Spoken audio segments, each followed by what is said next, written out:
जैसे यौवन सुंदरता का आभूषण है, यौवन का कंदर्प, कंदर्प का बसंत और बसंत का मलय पवन। राजकन्या, अब मैं क्या कहूं? लज्जा के कारण मेरी वाणी वक्तव्य विषय कह नहीं पा रही है। यह कैसी विडंबना है। कहां कंद मूल फल खाने वाले जितेंद्रीय वनवासी तपस्वी और कहां भोग्य पदार्थ की अभिलाषा से नानाविधि काम चेष्टा।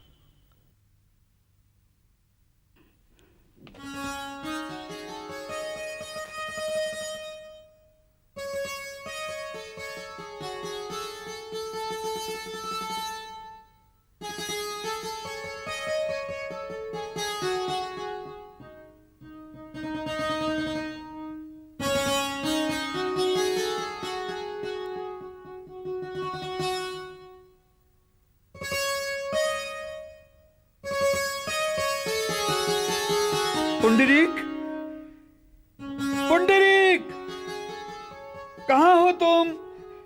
कहां हो पुंडरीक? मित्र तुम कहां हो? कहां हो तुम? पुंडरीक, प्रियतम पुंडरीक, कहाँ हैं आप? मुनि कुमार, कहाँ हैं आप? मुनि कुमार, मुनि कुमार, कहाँ हैं आप? मुनि कुमार, प्रियतम पुंडरीक,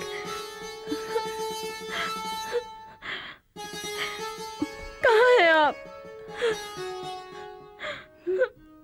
पुंडरीक,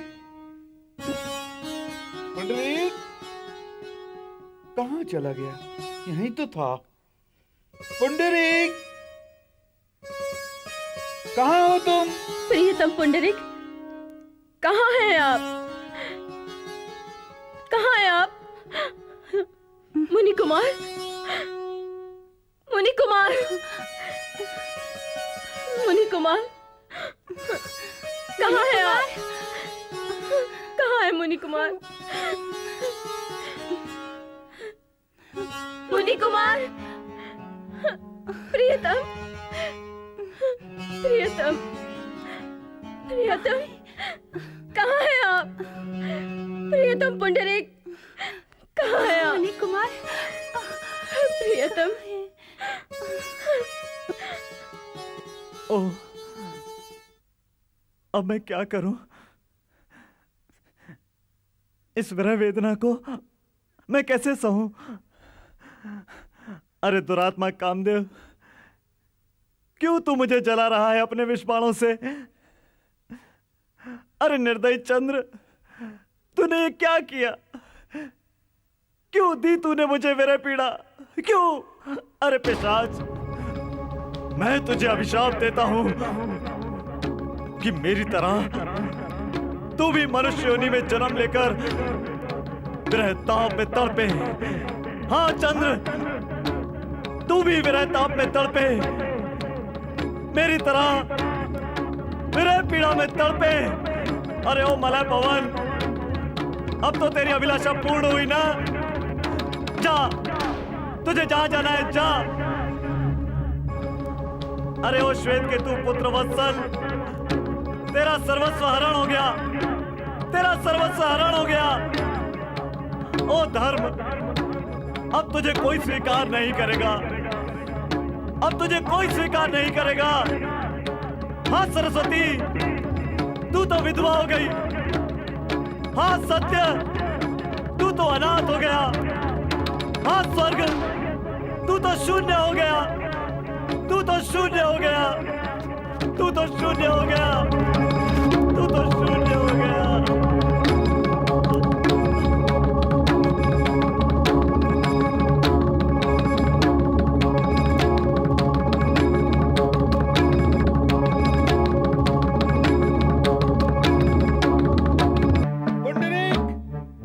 पुंडरीक, कहां हो तुम? कहां हो? तुम्हारे बिना एक पल भी मैं नहीं रह सकता। पुंडरीक, कहाँ हो? मुनि कुमार, प्रियतम पुंडरीक, कहाँ है आप? कहाँ है कुमार? कहाँ है आप? प्रियतम मुनि कुमार कहाँ है? कहाँ होंगे? कहाँ है आप? प्रियतम पुंडरीक, मुनि कुमार, पुंडरीक, पुंडरीक, मित्र, मित्र, मित्र,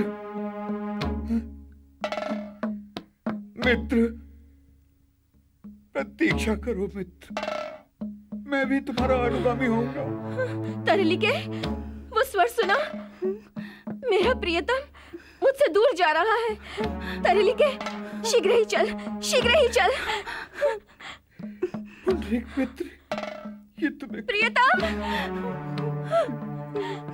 मुनि कुमार, प्रियतम, प्रियतम, प्रियतम, क्या आप चुपचाप मेरी ध्वनि सुन रहे हैं, या फिर प्रेम के अधीन थककर निद्रा निमग्न हो गए हैं, या योग विद्या का ध्यान करते हुए प्राणायाम का अभ्यास कर रहे हैं? बोलो प्रियतम, प्रियतम, प्रियतम। मित्र, ये घोर अन्याय है, ये घोर अन्याय है मित्र। मेरे प्राण अभी तक इस शरीर में शेष क्यों है? क्या मुझे इससे भी भीषण दुख झेलने हैं? क्या मेरे पूर्व के पाप अभी तक शेष है? वो चले गए और मैं जीवित हूं। ऐसा क्यों है? मैं एक विनम्र भक्तिन की तरह सब कुछ त्याग कर आपकी इच्छाओं का पालन करती हुई यहाँ चली आई। बोलो मुझसे क्या अपराध हुआ? बोलो मुझसे क्या अपराध हुआ? आपके किस आदेश का पालन मैंने नहीं किया? फिर क्यों कुपित होकर दासी को अकारण छोड़े चले जा रहे हो? क्या आपको अपनी इस दासी के लिए लोकापवाद का भय नहीं है? मैं कायर हूं। जब आपके समक्ष प्रेम प्रकट नहीं कर सकी तो जीने का क्या प्रयोजन?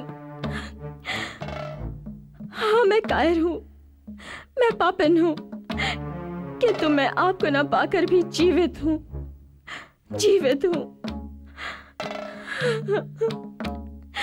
हे ईश्वर, मुझ अबला की रक्षा करो। हे वन देवतागण, इनको जीवन दो। हे जननी वसुंधरे, मेरे विलाप पर दया क्यों नहीं आती तुम्हें? क्यों नहीं आती? ये क्या हो गया? मैंने माता पिता परिजन सबको त्याग दिया। अब किसकी शरण में जाऊं मैं? बोलो बोलो, अब किसकी शरण में जाऊं मैं? किसकी शरण में जाऊं मैं? किसकी शरण में जाऊं? किसकी शरण में जाऊं? पुंडरीक, मैं तुम्हारे शोक में इतनी यातना भोग रही हूं और तुम निष्ठुर बने हुए हो। ऐसा कहकर मैंने उनका कई बार चुंबन लिया, कपिंजल को खींच खींच कर पूछा, तरलिके को आलिंगन करके याचना की। राजपुत्र, मैं स्वयं नहीं जानती कि मैंने ऐसा किया कैसे।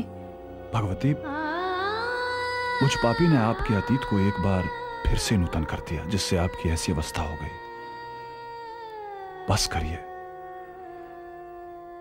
मैं आपका वृत्तांत सुनकर आत्मविह्वल हो गया। बार बार अपने प्राणों को स्मरण रूपी शोकाग्नि का ईंधन बनाना उचित नहीं है देवी, उचित नहीं है। राजपुत्र, जब उस अशुभ रात्रि में भी ये नृशंस प्राण मुझे नहीं छोड़े, तो अब क्या छोड़ेंगे? पर्वत से भी विशाल मेरे पापों के कारण ही तो यमराज भी मेरा सामना नहीं करते। मैं संसार की सबसे निर्लज्ज स्त्री हूं।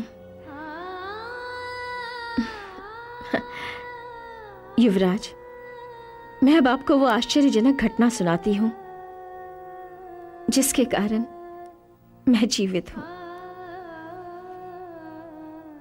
अब मैं भी अपने स्वामी का अनुगमन करूंगी। तरलिके, जा लकड़ी लाकर चिता का निर्माण कर।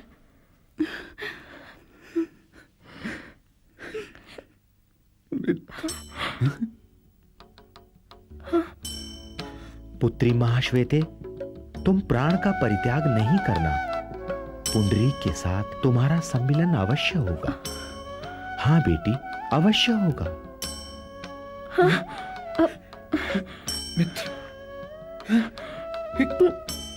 कपिंजर, ये सब क्या हो रहा है?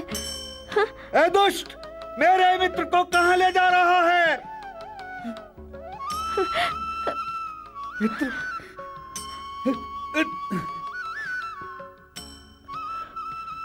तरलिके,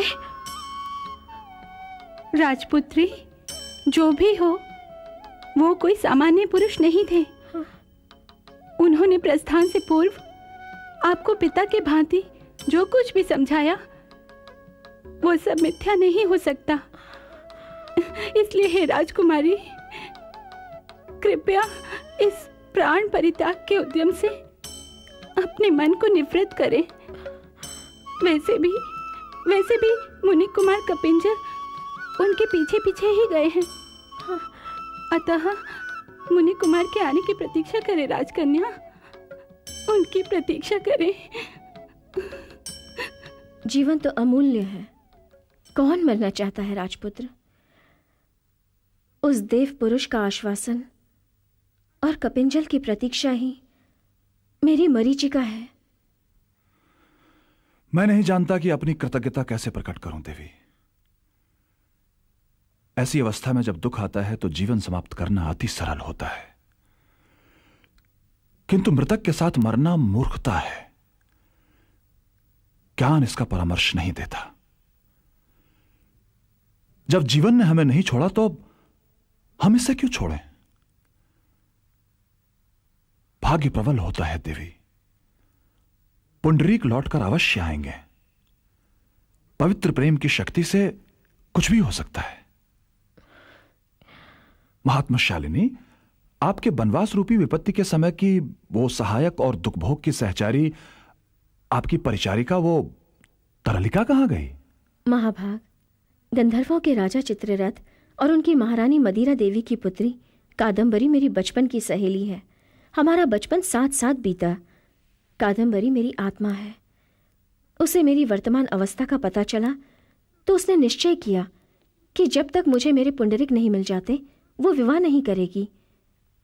यदि उसकी इच्छा के विरुद्ध किसी ने उसे विवाह करने के लिए विवश किया तो वो आत्महत्या कर लेगी।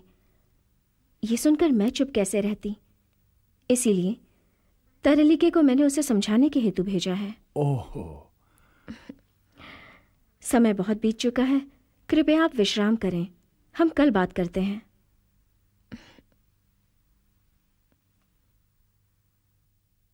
इस समय मुझे अपने समीप नहीं पाकर मित्र वैशंपायन, बालिका पत्र लेखा एवं राजपुत्रगण क्या सोच रहे होंगे मेरे विषय में?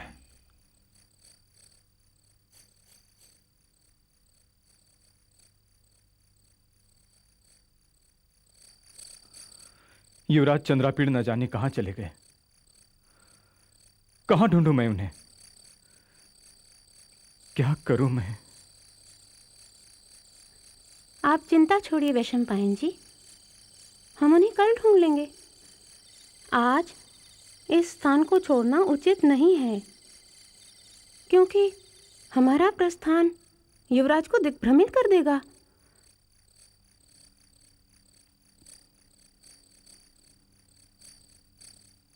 राजकुमारी। प्रणाम राजकुमारी। अरे तरलिके, तू आ गई। तूने मेरी प्रिय सखी कादम्बरी को सकुशल देखा? वो मेरे वचन के अनुसार कार्य करेगी ना? राजकुमारी, उन्होंने सम्मान पूर्वक मेरा स्वागत एवं आवभगत किया। वो सकुशल और स्वस्थ भी हैं। मैंने आपका संदेश उन्हें कह सुनाया। उन्होंने अपना उत्तर केयूरक के माध्यम से भेजा है।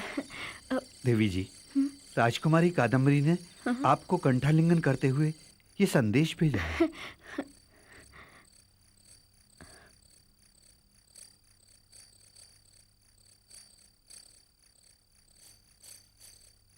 तुम्हारा संदेश तरलिका के माध्यम से मिला। मेरी प्रिय सखी, तुम तो मेरे चित्त से परिचित हो, तथापि ऐसा सुझाव भेजते हुए तुम्हें लज्जा नहीं आई? कितनी प्यारी थी तुम, ऐसी निर्दयी कैसे हो गई? हृदय को दुख देने वाली ऐसी भाषा तुमने सीखी कहाँ से? तुम वहाँ वन में दुख झेल रही हो और मुझे प्रसन्न रहने को कहती हो। मेरे लिए मेरे विवाह से अधिक प्रिय तुमसे मित्रता है। मुझे संसार के आरोपों का कोई भय नहीं। मेरे पानी ग्रहण के विचार को पुनः अपने मन में मत लाना।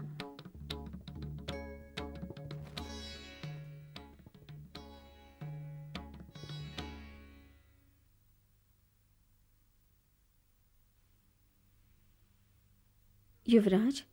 ओ देवी।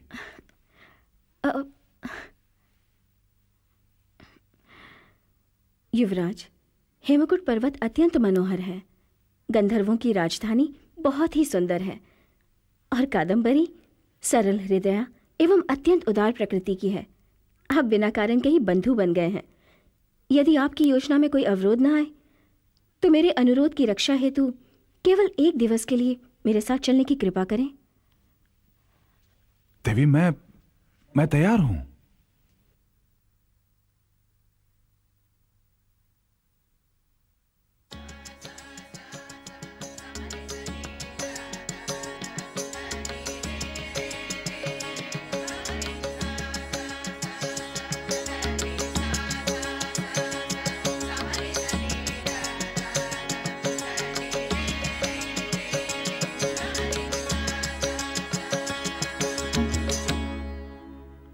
हरिओम मृणालिके, सरोवर के चक्रवाकों पर कुमकुम रच दे। हाँ हाँ, अरे ओ मकरिके, कपूर और पल्लव के रसगंध पात्रों को सुव्यवस्थित कर दे। हाँ हाँ, अरे ओ कुमुदिके, पक्षियों से बचाने के लिए अनारों को मोतियों के जालियों पर रख दे। हाँ हाँ हाँ, अरे ओ केसरी के, मदिरा रस लेकर बकुल अब पुष्पों के माला गृह पर रख दे। हाँ हाँ हाँ। अरे ओ रजनी के, तमाल वृक्षों की अंधेरी पंक्तियों में मणिमय प्रदीपों को रख दे।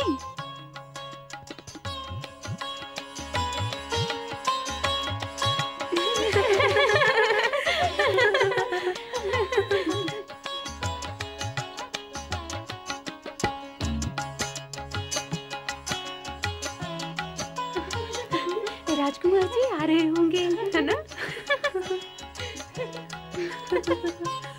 सब तैयारी हो चुकी है। और क्या, उनके साथ माँ श्वेता भी आ रही है। अच्छा। प्यारा मन। अरे ओ हरिणी के, जाके पिंजरे के शुक शावकों को उपदेश दे दे। जा ना। अरे ओ कदली के, जाके चकोर चकोरी को क्रीड़ा पर्वत के शिखर पर चढ़ा दे। अरे ओ मयूरी के, किन्नर दंपतियों को संगीतशाला गाने को भेज दे। जा ना। हे कमलनी के, तू जाके चक्रवाक के बच्चों को जल पिला दे। ओ चित्रलेखे, कोकिलों को आहार दे दे। अरे ओ नलिनी के, सुन तो, कलहंसों को कमल मधु का रस पिला दे।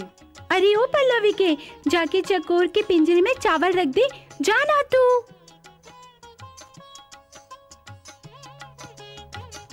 अरे, कहीं ये नारी लोग तो नहीं है? नूतन एवं द्वीप सदृश मानो ये स्त्रियों का भंडार हो।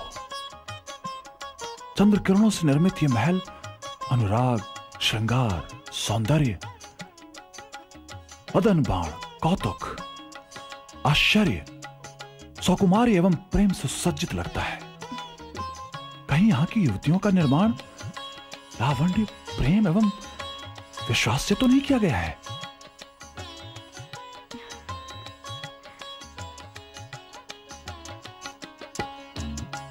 आश्चर्य! ऐसा लगता है जैसे कामदेव कादम्बरी के समस्त अंग में प्रवेश कर गया हो। मानो वो अपनी आकृति के प्रतिबिंब द्वारा नारायण एवं महादेव के अहंकार को नष्ट करने हेतु सहस्त्र लक्ष्मियों को उत्पन्न कर रही है। एक वास्तविक कौमार्य, सुंदरता की साक्षात मूर्ति।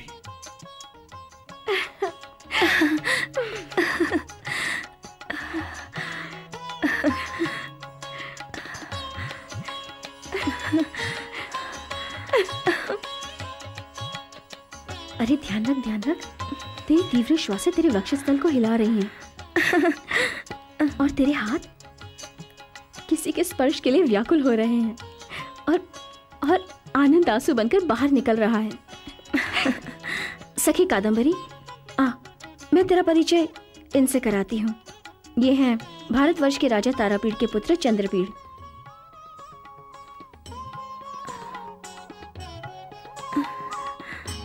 अपने दिग्विजय हेतु यहाँ इस प्रदेश में पधारे हैं। विद्वान एवं सरल युवराज चंद्रपीड़ जैसे मनुष्य का इस संसार में मिलना अति दुर्लभ है।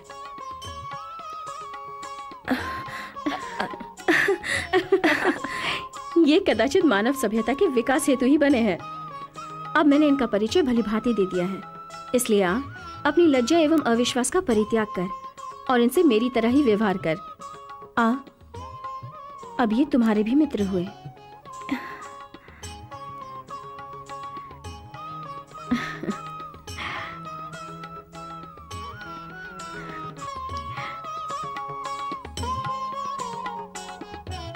इसलिए अब लज्जा एवं अविश्वास का परित्याग कर और इनसे मेरी ही तरह व्यवहार कर। आज से ये तेरे भी मित्र हुए।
पगले जग है कोई माया, प्रेम में जिसने खोया सब कुछ उसने ही सब पाया, उसने ही सब पाया।